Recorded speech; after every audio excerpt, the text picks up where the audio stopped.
আসসালামু আলাইকুম রহমতুল্লাহ। সুপ্রিয় দর্শক, চ্যানেলটি নতুন, আপনারা সাবস্ক্রাইব করে শেয়ার করে লাইক দিয়ে আপনারা পাশে থাকবেন। সুপ্রিয় দর্শক, কিছু কিছু উপদেষ্টা আছে যারা নিজেদেরকে মনে করেন যে উনি এমন কিছু ক্ষমতার অধিকারী। হ্যাঁ, অবশ্যই একজন মন্ত্রী খুব পাওয়ারফুল বাংলাদেশের প্রেক্ষিতে, কারণ হচ্ছে এটা বাংলাদেশ। বাংলাদেশে একজন মন্ত্রী কখনো কখনো তো মনে হয় প্রাইম মিনিস্টারকেও ছড়িয়ে যায় তার ক্ষমতা প্রদর্শনের হিড়িক্কি দেখে। তা আমরা সেই পরিবর্তনটা চাই। তা আমরা এই পরিবর্তনটা যে চাই কাদের হাত ধরে? এই সব গলগর্ধর্বমত্র কথাবার্তা, স্ট্যাটাস।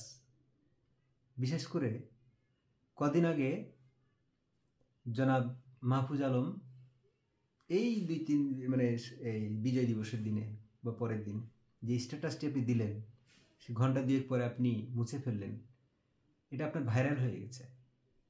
আপনি যে ম্যাপটা এঁকেছেন এটা চায়ের দোকানে বসে আলাপ হতে পারে, আমরা করতে পারি, কিন্তু আপনি যে জায়গা থেকে বসে আপনি স্ট্যাটাসটা দিয়েছেন, সেই স্ট্যাটাস আপনি ভারতকে একদম উস্কে দিয়েছেন।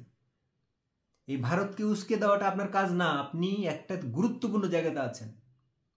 আপনি গুরুত্বপূর্ণ জায়গাতে থেকে আপনি খুব গুরুত্বপূর্ণ কাজ করবেন। এই উস্কানি আপনি অতি ভারত বিরোধিতা করতে গিয়ে আপনি কাকে খুশি করতে চাচ্ছেন? আপনি কি মনে করেন যে কলকাতা, মিজোরাম, ত্রিপুরা বা 7 সিস্টার্স এইগুলো সব কিছু ভারত বাংলাদেশের ম্যাপের সাথে আপনি অ্যাড করে দিয়ে আপনি কাকে কি বুঝাতে যাচ্ছেন? আর আপনি যে যে ভাষাগুলো ইউজ করেন, আপনি কি নিজেকে সক্রেটিস মনে করেন? হ্যাঁ, পড়ালেখা করছেন, আপনি করেছেন, ভাই আমরাও পড়ালেখা করেছি। আপনার এই ভাষা অনেকের কাছে খুব শিশুসুলভ আচরণ মনে হয়। নিজেকে সক্রেটিস ভাবার কোনো কারণ নেই। আপনার এইটা আপনি প্রত্যাহার করেছেন, উঠিয়ে নিয়েছেন, কিন্তু আপনার দায়িত্বশীল জায়গা থেকে আমরা মনে করি আপনি প্রধান উপদেষ্টার পরে সবচেয়ে প্রভাবশালী একজন উপদেষ্টা। আপনি আরও বেশি আপনি গিয়ার আপ হয়েছেন যখন প্রধান উপদেষ্টা জাতিসংঘের ওই সম্মেলনে গিয়ে আপনাকে যখন মাস্টার মাইন্ড হিসেবে যখন আপনাকে পরিচয় করা যায়, তখন আপনি আরও গিয়ার আপ, আরও পাওয়ারফুল হয়ে গেছেন। আপনার এই মাস্টার মাইন্ড গেম ব্রেন আপনি পরিকল্পনার মধ্যে রাখেন। আপনার যদি এই খায়েশ থাকেন তাহলে ওই চেয়ার থেকে নেমে আপনি এইসব কথা বলেন। এইসব হতে পারে রাজনৈতিক বক্তব্যের কথাবার্তা, কোনো মাঠে বক্তব্যে এইসব হতে পারে। আপনি ভাসানী, একে ফজলুল হক, তারপরে শেখ মুজিবের নাম দিয়ে আপনি বলেছেন তারা এই একটা সময় এইসব দাবি তুলতেন। তারা দাবি এইভাবে তুলতেন না, এইভাবে তারা প্রকাশ্যে এসে দাবি তুলতেন না। তারা হয়তো বা একটা টেবিলে বসে তার নিজেরা একটা মাথায় একটা পিকচার আঁকতো। আপনার মতো এইভাবে মানে সরাসরি আপনি একটা স্বাধীন সার্বভৌম দেশের মানচিত্রে আপনি হুমকি হয়ে আপনি একটা স্ট্যাটাস দিবেন, আর সরকারকে আপনি বিপদে ফেলবেন।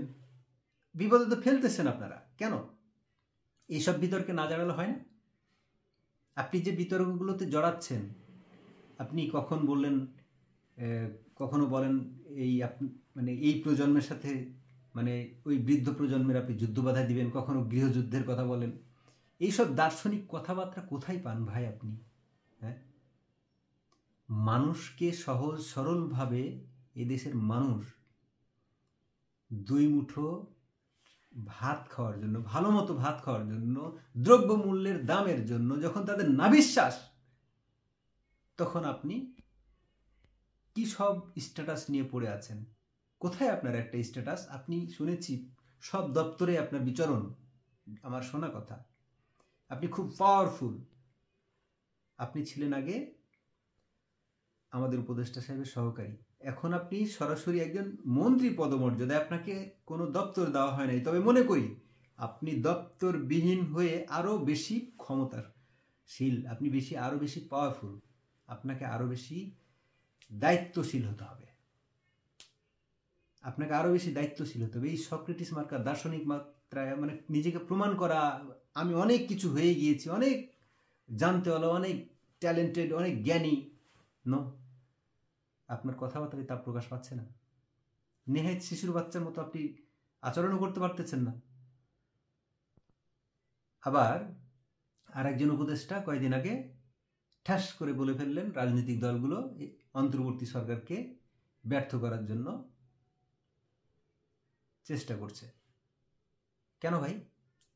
এই রাজনৈতিক দলগুলো যদি আপনাদেরকে সমর্থন না দেয়, সমর্থন দিয়ে না রাখে, আপনারা 3 দিনও টিকতে পারবেন না। No way.